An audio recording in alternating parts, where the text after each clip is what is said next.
N'oubliez pas ces paroles du Sauveur. Le Père lui-même vous aime. Jean 16, 27.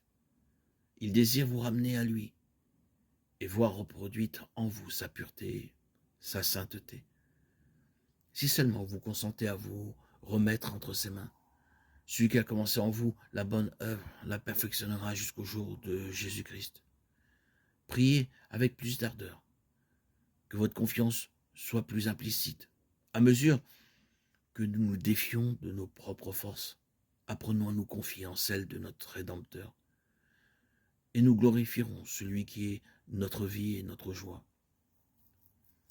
Plus vous vous approcherez de Jésus, plus vous vous en rendrez compte.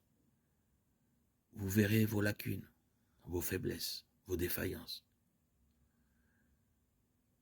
car votre vision spirituelle sera beaucoup plus claire. Et vos imperfections offriront un contraste de plus en plus frappant avec la perfection de sa nature. C'est la preuve que les charmes de Satan ont perdu leur puissance et que l'influence vivifiante de l'Esprit de Dieu vous tire de votre léthargie. Un amour profond pour Jésus ne peut pas prendre naissance dans un cœur qui n'a pas un vif sentiment de son péché. Si nous ne voyons pas notre difformité morale, nous avons donc la preuve indubitable que nous n'avons pas encore discerné la beauté et l'excellence de Jésus-Christ, dont le caractère fait l'admiration de l'âme transformée par la grâce. Moins nous trouverons de choses estimables en nous, plus nous comprendrons la pureté infinie et l'amour de notre Sauveur.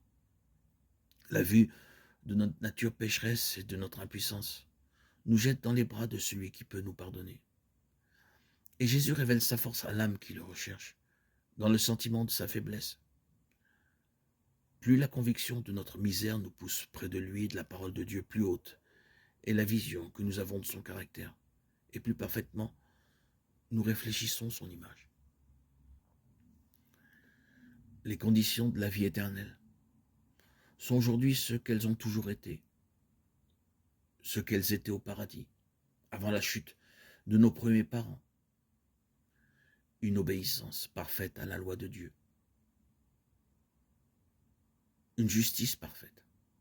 Si la vie éternelle était accordée à d'autres conditions, le bonheur de l'univers tout entier serait compromis. Le péché, tout son cortège de maux et de souffrances, serait immortalisé.